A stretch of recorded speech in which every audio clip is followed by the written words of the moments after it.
Well, welcome into another episode of the Story World Podcast. Steve Stram here, my boy Al. What's up, dude? This episode is going to be so good, it's going to be criminal. It's they call me a slasher of podcasts. Okay. Wow, that didn't work. So, why don't you introduce the topic tonight, Alex? I will, because someone's having an off night, Steve. We're off the rails. So, tonight we are reviewing what definitely is one of my favorite movies, and without a doubt is one of Steve's newfound loves is Hot Fuzz.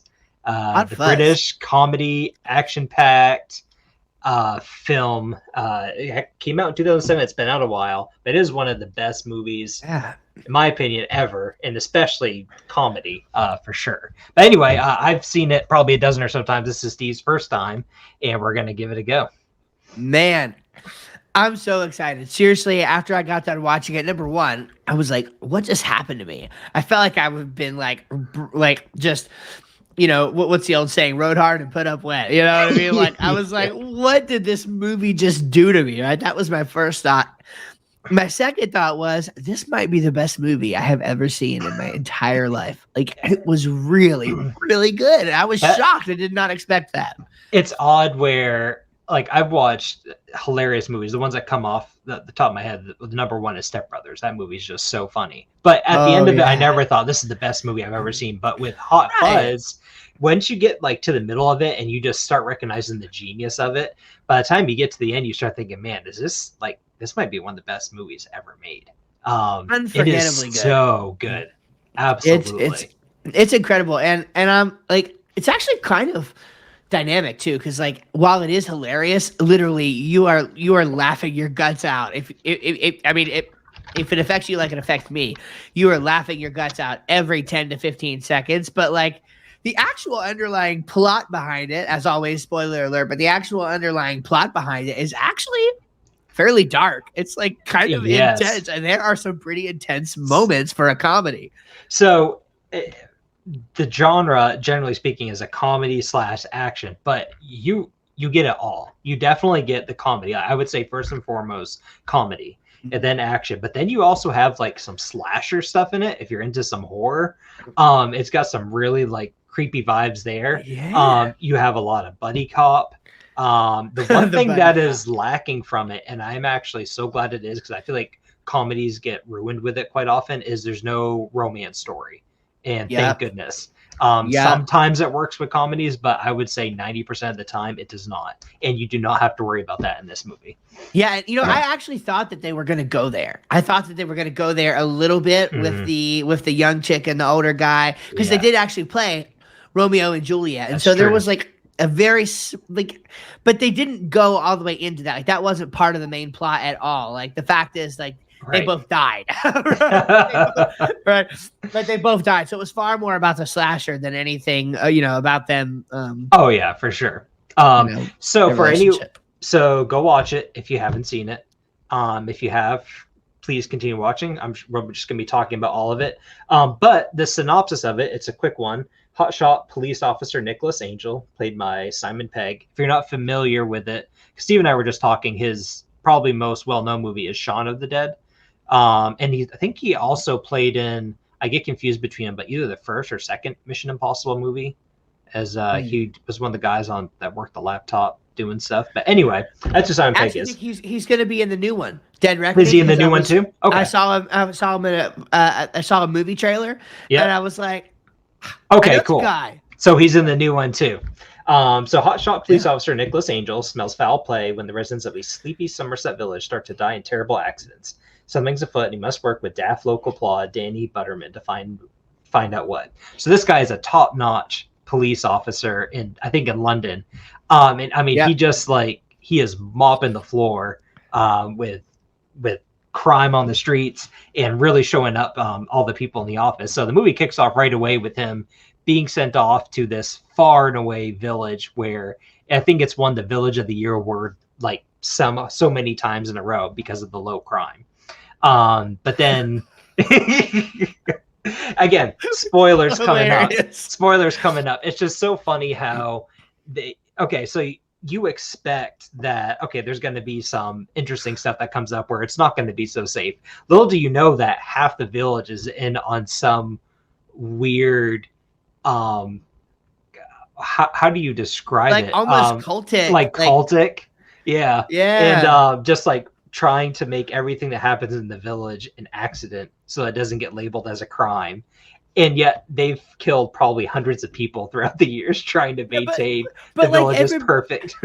but like everybody is so brainwashed though that like it takes it to the very end of the movie when I forget the guy's name already. I'm so bad with names in these movies, but the guy that Simon Pegg plays, like when he's like, haven't you guys ever wondered why the murder rate is so low, but the accident rate is so high? Because Yes. literally throughout the course of the movie, like 10 or 12 people, like main parts of the like 10 or 12 main characters in the storyline die, and then probably five to 10 seriously like other people, like random gangsters and hoodlums around the town or whatever, and every single time it gets passed off as an accident. Accidents happen, you know. Yeah. One of the specific instances too of how they're so picky with stuff, like they let the kids at the beginning when he first gets to the town, he notices all these underage kids drinking in the bar, and they do that just because to let the kids drink so it doesn't get listed as a crime, and they just let the kids do what they want. And then, but the serious topic of the next day at the police station is the mime, or the golden statue, the guy who dressed up in all gold and is the statue. I love that part too, because he says here he is at 10 o'clock and then again at 12, and he's just standing in the same spot because he's a human statue, and they go through like the whole day with him standing there. But so that sets up the movie, and but that doesn't even begin to scratch this. So I don't know what to focus on first, either the action scary bits of it or the comedy. I guess first and foremost, since it is a comedy, that's probably the place to start. And right from the get-go, Steve and I were talking about this a little bit ago, it hits you with the British comedy and the fast pace, in your face, laugh after laugh after laugh. I don't really know a good way to describe that kind of humor. Again, there's other movies that do have that kind of fast-paced humor, but a lot of times they let a joke settle in and they might play on it a little bit more. But in this one, there's no time to even think or process the joke. It's just one thing right after another. Yeah. You've barely recovered from whatever just happened before the next one hits you. And they're all hilarious. I mean, they're all just so, I mean, some are a little stickier than others, but every little joke is just so, I mean, at one point I really thought I was going to have a brain aneurysm. I mean, I did. The bottom of my head hurt. I couldn't breathe. My chest felt heavy. I mean, I thought I was going to die. Towards the end of the movie.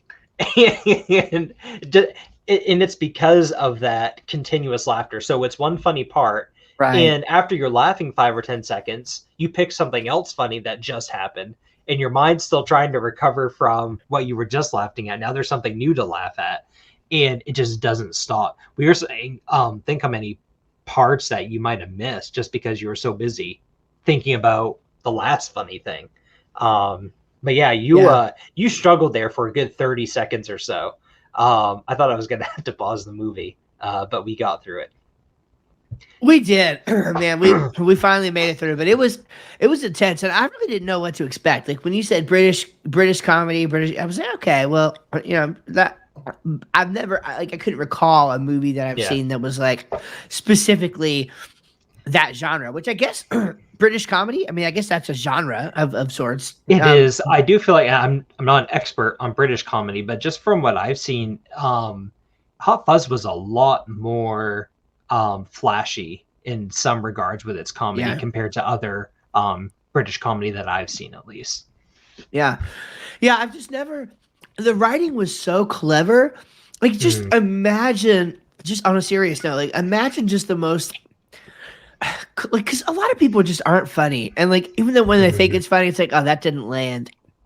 Imagine just an hour and a half or however long it was of just like every 10 to 15 seconds a great joke, joke, and then you just laugh and you just hope and pray that you don't miss the next one for laughing. Even from the very first scene where like after it like introduces Nicholas, is that his name? Yeah, Nicholas Angel. Yep. Nicholas Angel. Yeah. Like right after it introduces him and then it goes into him basically being transferred, like right there, it's the laughter and the fun just starts. It's like immediately it hits you with him and his superior and so his boss and then his boss's boss and then his boss's boss's boss are all basically like, yeah, you're getting kicked out. And they're like trying to make up all the excuses or whatever. And the one guy's finally like eventually like, you know, actually, the problem is you just really make us look bad. You know? Right. And then, you know, the chief is like, you have a variety of humor there because you have the very kind of clever, subtle, like witty humor. I think at the beginning when he goes to not break up with his girlfriend, they're kind of I was just thinking about this. He goes to the room again. I hope everyone's seen it, so you know what I'm talking about. But his girlfriend's at a crime scene cleaning up, and everyone's there wearing like you can't see anything from anyone. And he goes in, and she says, "I'm dating Bob now." And he looks over, and he thinks someone is Bob, but it's not some other dude. He goes, "Hi," and she says, "That's not Bob. Do I really look like I date someone like him?" And then another guy turns around that's dressed in the same exact garb, same height. You can't tell the difference. And he says, "Hello." And he's like, "That's Bob." It's very simple. It was very witty and very simple. Yeah. But again, what's great though is I think the reason why like that's funnier than maybe what it sounds is because they just keep going on with it like it wasn't even a joke. So it's some like weird, funny situational thing that doesn't seem like it's meant to be funny, but yet it is. That's the thing about it, right? It's like you can tell that they're intending to be very serious, but it's that seriousness that makes the joke so clever and so funny. It's not, you know, they're not trying too hard. So the comedy in this movie is just it's off brilliant. The charts. It is brilliant. It is hilarious. It is off the charts. Well, like you were saying crazy. too, it's like sometimes like you have really funny actors and sometimes they can carry a movie. Or sometimes you have a mix where the writing for a movie will be really good and funny, just the lines themselves, regardless of the actor. But this movie had everything going for it. I'm sure it was a mix of minds coming up with these jokes and going as they went along. But whoever, you know, the director, the writers, all the actors coming up with these lines and then playing them out, just attest to that they're funny people. Like they get what makes people laugh. And it just came together so well. Yeah, I was going to say, well done. You know, well done, I think is just how I would put it. Just super, super well done. Great comedy. Did you want to say something specifically about the other pieces of it, like the slasher? Yeah, like, that's what I was going to say next. So it's funny for the first half hour, and you don't really get any hint of seriousness. You just think it's going to be a comedy throughout. You know something's going to happen, but you don't know quite what. And then I believe the first violent thing you get is they're leaving the bar. It's after the play, I believe, the Romeo and Juliet play. And then all of a sudden the music gets serious and you see almost like Scream. You see a guy with a hood in the alleyway and he goes, doom, and it zooms up on him. And I think at that part you died laughing because you were not expecting it. If I remember, I see this side laugh. He's like, what is this? What is going to happen? It's like, wait, the appropriate it's been 15 seconds. So the appropriate response now is laugh. But wait a minute. Why did I just see a slasher guy on the screen? And then from there, I mean, there's some brutal kills in this. If you like watching movies with over the top kills, Final Destination, Scream, insane. Any of those, it's really good. Now look, I have to interject here. So I am not a horror movie person. And so even though this was not a horror movie, I'm not used to seeing those over the top kills. Like in the stuff that I watch regularly, like it was very out of place for the type of movie that I normally watch. And so I triple was not expecting it embedded into this comedy. And so in a way, I'm almost kind of, I'm almost kind of happy that I got to see that mixed into a genre that I can deal with because I can't deal with straight up horror. Like epic jump scares and stuff like that. I really can't deal with that. And so this was like a nice kind of light way to get into some pretty intense stuff, you know? Oh yeah. I'm thinking of a scene that combines the two perfectly is when, again, spoilers, when the woman who runs like the flower store, the flower shop, she gets stabbed with the scissors and blood spraying everywhere. And then after all that, she's dead like this, like leaning on the counter with scissors in her. And everyone's been trying to like put aside these murders as accidents. And when the detective says, "So you're saying this wasn't an accident?" Good stuff. Yeah, but the guy is so serious about it, how it clearly was an accident. That guy to him, Yeah, he's not making a funny comment to him. He's really saying, okay, you're saying that this wasn't an accident. This wasn't an accident? Like, what are you talking about? In the line delivery, everything in that movie is just perfect. So Steve and I have come up with a plan that this is going to be our anniversary movie. So like once a year or so, we're going to wheel this movie out. Maybe we'll even record us watching it sometime and get our laughing reactions. That might be something fun to do. Yeah, that would be really, really awesome. Yep. Do you have anything else fun to add about the movie itself? I feel like it's one of those things where I forget so much of it because in any given minute of the movie, there's 10 different things that are happening that you can appreciate. So it's hard to recall them all.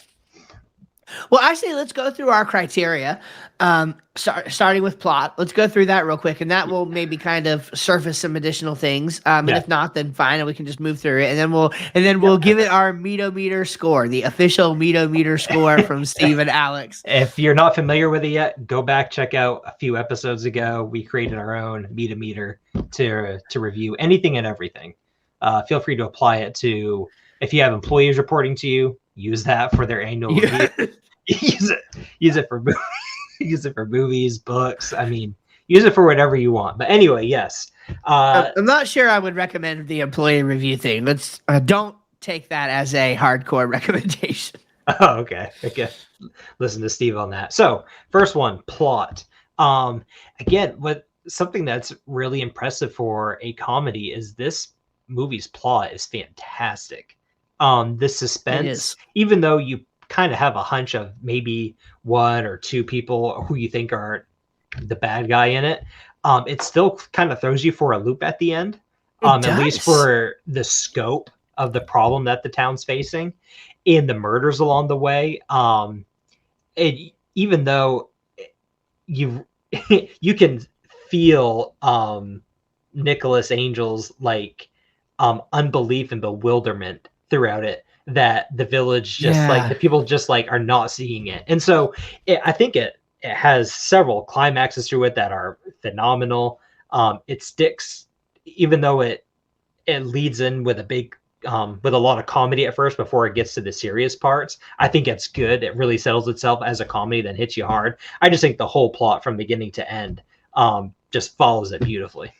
Well, it's amazing, and we'll talk about this more with category intent, but they do such a good job of contextualizing and bringing in the buddy cop elements. I mean, they even had like a Godzilla moment, like in a miniature, like that. The buddy cop stuff, the slasher stuff, like it all works so perfectly in with the comedy. And so, and the plot is actually genius. It's not. I think my problem with a lot of movies that have the same, like that are trying for the same kind of humor as this movie, even though not as good, is that the actual plot is just weak in a lot of these types of movies.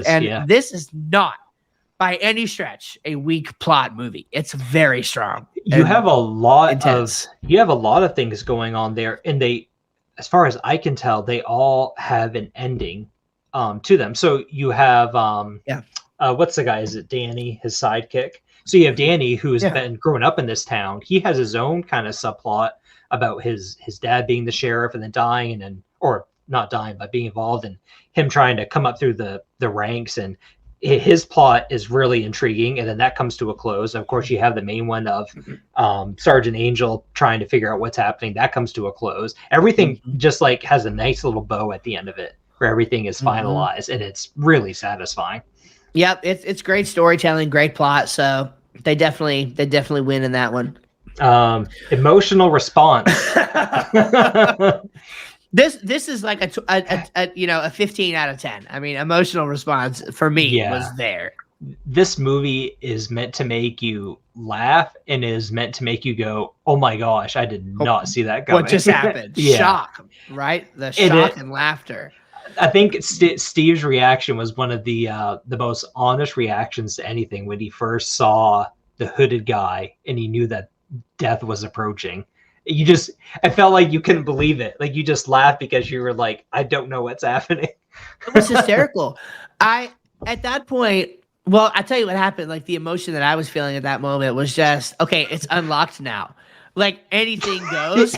You're right. Yeah, that's a great Anything way to goes. explain it. Yep. You know, I was like, okay, like I knew this was really funny so far, but like, oh, they're headed this direction with it. Okay, now anything's possible, and that is proven when they're literally fighting in a miniature version of the town with slow mo and like Godzilla type effects and stuff. Anything, but it wasn't. Again, it was all so believable. Like when they got to that scene I'm describing, I was like, well, of course they're fighting in a miniature version of the town right now with those shots that make them look like they're 1,000 feet tall. That makes perfect sense, you know, whereas like you wouldn't have, if the movie couldn't have started out like that, but given the progressive revelation throughout the movie of like just how crazy this movie was, it's like, it fits. Thinking back to the to making you laugh about it, it's the comedy is so smart because I would say 90% of it isn't necessarily, how do I put it? When you watch a Will Ferrell movie, you can tell that a lot of it is the lines that he says and how he behaves is to specifically make you laugh. Like he's trying to really purposely be funny. Right. In the like his character in the movie is like trying to be funny. And absurd. But Owen Wilson, same thing with Owen Wilson and a lot of his stuff. Yep. And there is some bits, of course, in Hot Fuzz that is kind of obviously they're trying to be funny. But if you could almost watch that movie, and if you took your perspective of each character is acting very seriously in their own right in this movie, and that's what makes the comedy really well, very well, and that's what makes the comedy so good. Because especially when it does get serious and people are dying and it gets in super intense, the comedy does not slide. Like it ups it even further, and so you're just shocked by how funny it still is, yet how serious it still is as well. So emotional response pulls it all out of you. Fantastic. 100%. Yeah. They win on that one. So okay, characters. Let's talk about the characters. Why don't you go ahead with your favorite character? My favorite character was definitely Skinner. So Skinner is the local town like businessman, entrepreneur. He owns the supermarket and like right. When was it? Was it before any of the murders happened? That scene where he starts to run with Nicholas? Was that? Yeah, it's right. It's like Nicholas's first morning in the town. Yeah, it's like his first morning in the town. And again, Nicholas is this very serious, like detective. He cares everything about his job. And then the Skinner guy, old guy, I forget his name, but he played James Bond in one of the older James Bond movies. And so that should tell you most of what you need to know about his the way he talks and his physique and the way he acts and everything. And he just comes up and he says, oh, yeah, whoever, you must be the new detective or whatever, or the new cop in town or whatever. He's like, well, I'm a slasher. Like, what? And then he eventually talked about how he's the grocery store owner. And he's like, my prices are criminal. I'm a slasher of prices. I'm a slasher of prices. I'm just kidding. But come by the grocery store sometime. I'll give you a good deal. My prices are criminal. And I'm not doing it justice, but it was so funny. And then just all of the characters, like the police chief. Every single character. Yeah, gosh, like the police chief is just so dead serious about things, and it's like I'll make sure that gets taken care of. And then it's like the way that he punishes people is like by or whatever, it's like by having cake, like literally handing out ice cream. We're gonna have a chunky monkey for months. Right. I'll make sure he gets his just desserts. I'll make sure. one of the best lines in the movie, because he says, "I'll make sure that he gets his just desserts," and he's literally talking about getting dessert. What's great about, again, just kind of goes back a little off track, but that goes back to how clever the comedy is. To the first few times I think I watched that movie, I didn't pick up that was supposed to be a funny line because he was delivered it so seriously, and I was like, okay, maybe that's like a saying I'm unfamiliar with. Like, I know there's ice cream, but and then it really wasn't until this time where he said it, and I thought, this is hilarious. Like, he's literally talking about handing out ice cream as a punishment. Right. It's just anyway, but every character in this movie just delivers. It's like when they handed these, I don't know how they recruited all the actors and actresses, but it's like when they gave the script to them, they knew exactly. It was like their role for life. Like, this was their role. Yeah. I've honestly, like, it's gotta be it. Like, the quality of acting in the roles that people play. I just think of like lots of other movies. Like, for example, Space Cowboy, right? Was it Space Cowboys is another great comedy. We've reviewed it on the podcast and we've talked about it. And it's perfectly fine. Obviously, the characters are all great. I rated that movie high. Yep. Everybody does a really good job in their role. But even as good as they individually do in their roles, everybody in this movie felt like they were made for that role. Like, it felt like you were watching a village of real people interacting together who knew each other. It was almost like a reality show or something. It was crazy, man. I'm telling you. Like, the one chick, the older cop lady, I had never seen her in anything before, and then like she plays like the head of the MI6 in Marvel Secret Invasion, the new show that they just came out with. And I was like, and so I recognized her because of that, but I had just seen her in this ultra serious role, and I'm like, okay. But then she was playing this hilarious role in this movie, and I'm like, you were made for this. Like, this is what you should. And so, but every character was like that, and I don't know. With the characters on this one. Speaking of the characters, I didn't know this. I Googled it, and it just happened to come up. There's quite a few cameos in this movie that I did not know about. So do you remember at the beginning when it's going through Nicholas Angel's like accomplishments in the police force really fast? Remember he gets stabbed by that weird Santa Claus in the street? Yeah. So Peter Jackson is the Santa Claus. Really? Yep. So he's the Santa Claus that stabs him. What? Yep. Let me see. And then Cate Blanchett, who plays in Lord of the Rings. Yeah. She plays his girlfriend in The Mask. He was cleaning up the crime scene. Really? Yep. Wow. Yep. And then there's a couple other ones, and then I think also the director and Simon Pegg's mother's play in it. Remember the three people determining the winner of the safest town or whatever? Remember the Vanderfalls, and they're looking at all the chaos? Yeah. Their mothers are there, so that's their real mothers. Another aspect of just perfect comedic timing, and it just makes it even better that it's their legit moms. Speaking of mothers, it's one of the jokes that's a little on the nose, but still hilarious, is when Nicholas Angel's chasing the slasher for the first time, and he's trying to get to him, and he turns down this alley, and you see him stop, and he goes, "You mothers," and it turns around, and all these women like pushing strollers with their kids in it. Oh man! It's anyway, great, man. Little off track there, but characters top notch. And then finally, this goes a little bit with what we kind of talked about with emotional response, but the category intent. So, for instance, you could have a horror movie that might suck and have too much comedy in it, and you might be laughing at it, but it doesn't nail on the category intent. Category intent with this, it has so much categories in it, yet it nails every single one. It nails the buddy cop. It nails, obviously, the comedy, the action, the categories that it intends to hit. I mean, does it perfectly.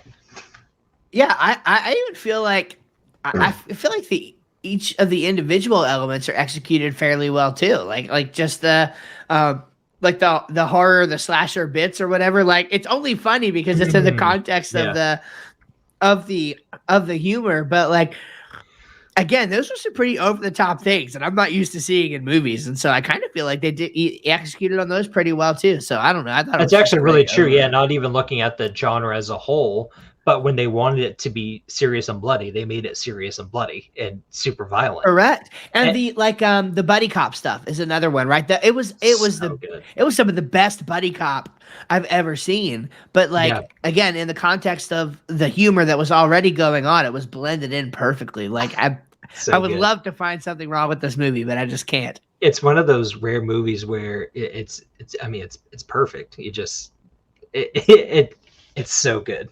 Can't imagine having seen it 12 times. I've only seen it once, and I can't wait to watch it my 12th time. Like, I might have seen it even more than that. I think. Well, so to give everyone a perspective, if you haven't seen it yet, and hopefully if you did, you enjoyed it as much as we did. As soon as we got done watching it, it must have been 12:30, 1 in the morning. Steve looked at me and said, "Man, if I didn't have to wake up to take care of kids in the morning, I would say we should watch this again right now." Because it's one of those movies you could easily put it back in and watch it again. I could have very easily watched it again. Which is it's a long movie. Is so rare for me. I'm not that way. For me, when I see a movie, I'm good. You know what I mean? Now there are some movies that I get a hank, like Jurassic Park, right? Mm-hmm. Jurassic Park, especially the original, but honestly, all of them, I might get in a mood one Saturday and be like, I just feel like binging some Jurassic Park, and so I'll do that. But there are very few movies where I would immediately turn around and just watch it over again. I would have all day. I would have done that absolutely right then. So it is that. I think actually the first time I did watch it, I remember it. It was my good friend in high school growing up. I think we were. So we were 15 when that came out, and we watched it. And I think it was very similar to how you and I watched it this time. We were just shocked with how good it was. And when it got done, we said, why don't we just watch it again? Because it's that good. Oh, man. But alas, we have kids and we're adults. All right. Let's give this thing a rating. So let's give it a meter score. Who didn't take the time to go back and look at us ranking it. So we have a 5-point scale, but we kind of cheated a little bit. So we rank our movies on a scale from 1 to 5. 1 is the impossible meat, which really isn't meat. That's why it's number 1. Number 2 is Spam. I'm sorry if you love Spam. That's number 2 on our list. Number 3 is Bacon. 4 is Burger. We do have a 4.5 for those movies that are so good, but we just find a couple faults that just don't meet to that high criteria. So 4.5 they don't meet to that high criteria. So 4.5 is a Bacon Burger, and then finally 5 is a steak. Any steak, whatever your favorite steak is, number 5 is a steak. I think unequivocally, my answer is definitely a steak. This is a steak. This one. I wish that there was something higher than a steak, because I think this movie is that good. Yeah, this is like one of those big, 50-ounce tomahawk steaks. You know what I mean? This is this is just an insanely good movie. This is the steak from the great outdoors. If you don't seriously, I would love to have your comment below this video on YouTube. If you watch this movie and didn't like it, if you think we are off our rockers crackheads right now, I really want to know what you found wrong with this movie, because it was literally I was dead. I was dying laughing. Like I said, brain aneurysm territory here. Okay, it was incredible. So we haven't even finished the movie. I think we're halfway through when you made the comment. This might be the best movie I've ever seen, and we weren't even done yet. Unless you just hate laughter, in which case you are a sad, sorrowful human being, and I feel bad for your existence. Unless you just hate laughing that much, then okay, fine. If you like to laugh, like most people do, watch this movie. You will not regret it. Yeah. Also share too, maybe your first time watching it, if you had that urge to watch it a second time. Like if you watch it, oh, it's funny. I'm really curious to see the level of enjoyment that people had out of this. Yeah, 100%. And are we just crazy? Do you agree with this? Definitely interact with us below and let us know. We thought it was a fantastic movie. A little bit of definitely some gory stuff, definitely some cuss words and stuff like that. So, it's not really a family-friendly movie. I wouldn't necessarily have this on for family night after, playing a round of cards and eating your family dinner. I would send the kids on to bed and then watch this one. Yes. But it was definitely good. Excellent. Well, I almost forgot story of the week to wrap up. Yeah, we have to do our stories of the week. Absolutely. I'll go ahead and take it. You probably have more to say about this than me, but I just thought it interesting. Seems like that so I won't go through the whole backstory. Google it if you're curious. But Threads, Facebook's new kind of competitor, I guess you can say, to Twitter, seems to be pretty popular. At least right now, it has a lot of sign up and everything. And Twitter is, Elon's still trying to figure out and find out what he wants to do with it and how he wants to set up the platform. And it's funny. I definitely think that Twitter's a little rocky right now. They're trying to find their ground, and this is the new shiny thing. But every single article that I've seen popped up basically said Twitter's in the dumpster fire, and this is the new idol to lift up and join. Yeah. But I just think it's kind of I'm curious to see how this plays out. I intend on getting Threads just to see what it's like. It looks like it's more like a text-based thing, which seems a little odd to me, but who knows, maybe people will like that and it'll turn out good. Yeah, so here's the thing. I actually have too many thoughts on this, so I'm going to try to keep it calm. I knew you would. I actually just found out today from a friend of mine who's in my mastermind group that you can't, once you sign up for Threads, you can't delete your account. I saw that. Did you see that? I did see that. And they take access when you sign up for it. They take access to even your health data. I mean, they are asking for a lot of unnecessary data. Yeah. And they don't let you cancel it unless you cancel your entire Instagram account. I went to download it yesterday or 2 days ago or whatever, and I forget if it was on the actual app itself or I forget where I came across it, but it basically said, hey, this is going to get access to pretty much almost everything. And that's what kept me from downloading it right away. Yeah. I as of right this minute, my opinion is I'm not going to get on it. And I'll tell you why. Twitter has a commitment to free speech. The owner of Threads went on Joe Rogan's podcast and openly admitted that they censored people based on the government's request on a very shaky amount of evidence, basically zero.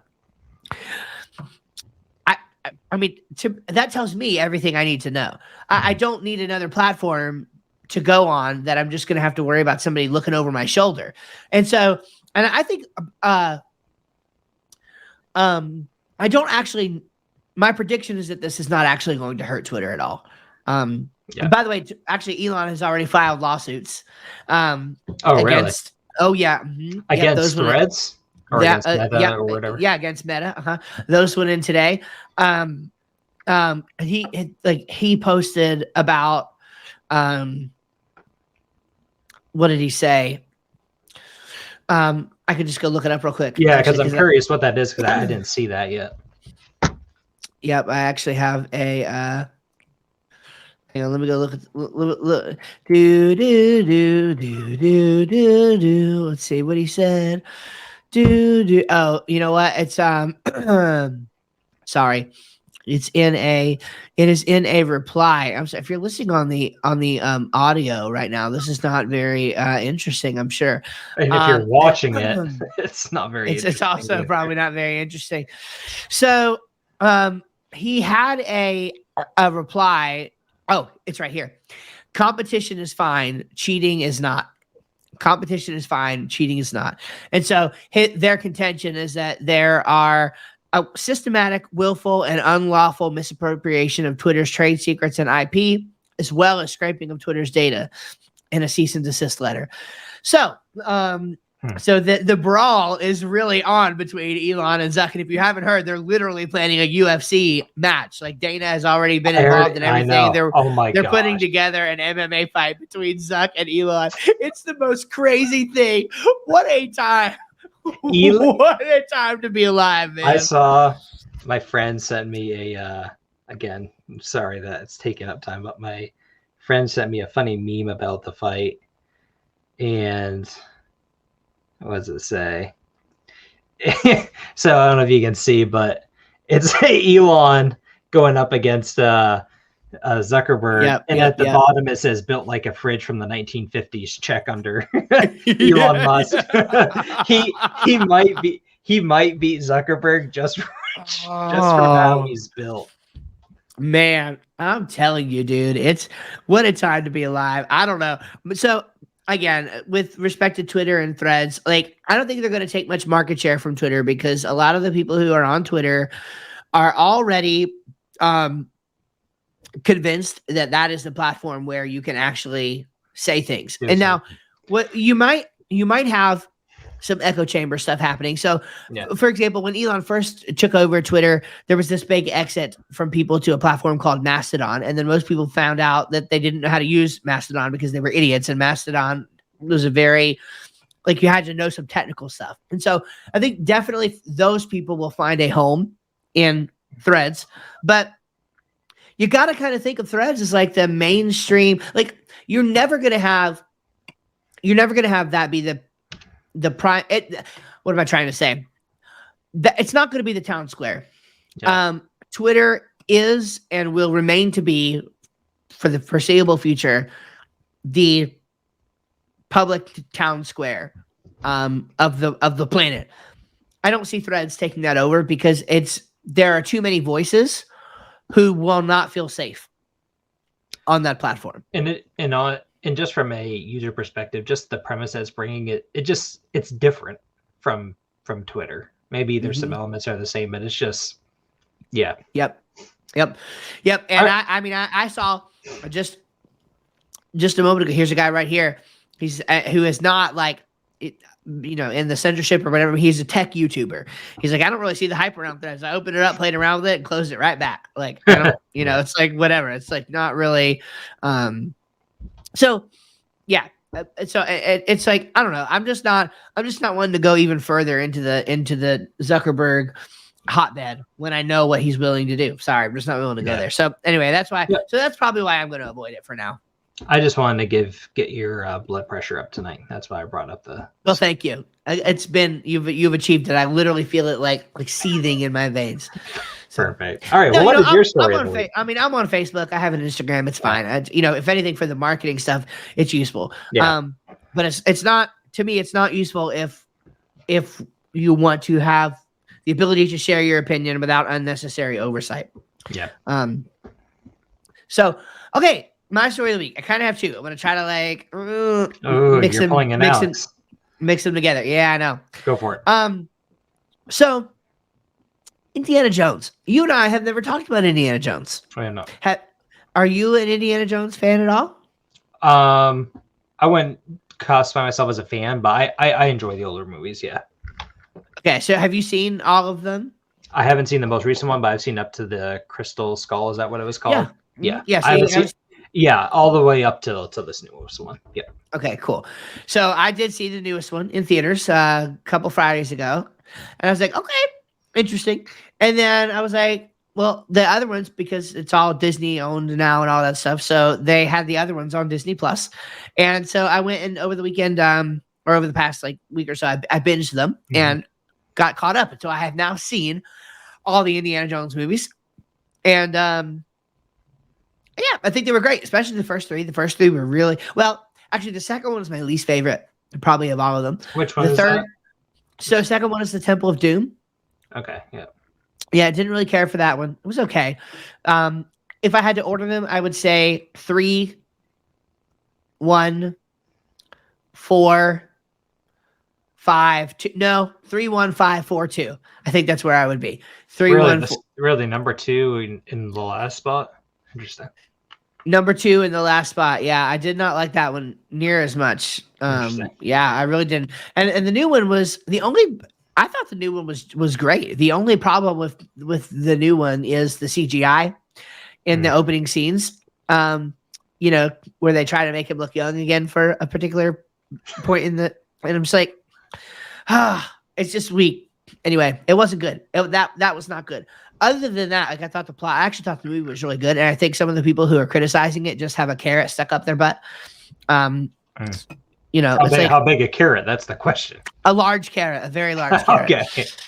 And, I don't know. Maybe it's because I don't have the nostalgia thing. Like, I guess maybe if you grew up, like, seeing them, like, around the time they came out or whatever, it's like I don't have problems with some of the newer Star Wars and stuff that some people have, and just all that stuff. Like I'm fine. It'd be kind of like Rings of Power and some of that. I thought Rings of Power was fantastic, and yet all the old all the Tolkien fans are like, oh, it sucked, and I'm like, well, I don't really think it sucked. I mean, that saw a couple holes, but like I thought it was good. So overall, I thought it was good. And then I just wanted to make the point that I had never seen Independence Day before either, and I finally watched Independence Day on Independence Day, and I was like, yeah, this is a great movie. I had no idea all the high powered actors that were in it. Had no clue. I had no clue that like the dynamic duo that saves the day was Will Smith and Jeff Goldblum, and I was like, oh my gosh, this is the best thing ever. It's definitely good. I haven't watched Resurgence yet. I don't know that I'm going to. That was like in 2016. I don't know who else was in it. I haven't even looked at it at all. I think they brought back Will Smith and Jeff Goldblum. I'm pretty sure. Maybe I'll have to check it out. So I have not watched Resurgence yet, but I did see the original, and I was like, okay, well, this is cool. A little bit of a random question, but it kind of relates because of the aliens and all. Have you ever seen District 9 or know what it is? I don't think so. Okay, we can talk later about it. Maybe we'll have to watch that some other time. But it's an alien movie. That's really good. Anyway, I just came across it. Yeah. Cool. Yeah. Well, with Indiana Jones and stuff, I was like I didn't really know what to expect. Oh, my wife turned my lights off. Alexa, background lights on. Nice. Maybe. There we go. Boom. Yep. I didn't really know what to expect. I mean, I knew a little bit about what to expect, but like, I got the sense that, so I love movies like National Treasure and stuff. Like I love those like little treasure hunting movies. Yeah, I typically don't, but I really like. I know why I like National Treasure. Well, it's got Nick Cage. Nick Cage. Yes, exactly. Yeah, that explains it. But like kind of Indiana Jones, like seeing kind of like what those movies, like the OG of those kind of movies, really like that was kind of cool. So yeah, that's neat. So yeah. Anyway, so that's my stories of the week. Good deal. This was fun, right. Steve. This was fun. You want to go watch Hot Fuzz again? I know. I'm going to have to do this very, very soon. So, yes. Well, I hope you guys enjoyed it. And as always, like, share, comment. Let us know if you enjoyed this. Hide your kids, hide your wife, all the fun stuff. Tell your friends. And we'll see you guys later. Yep. And if you like one of us over the other, let us know so we can get rid of one of us if that'll make the show better. So, there's always definitely you should do that. Just looking for some criticism. See ya.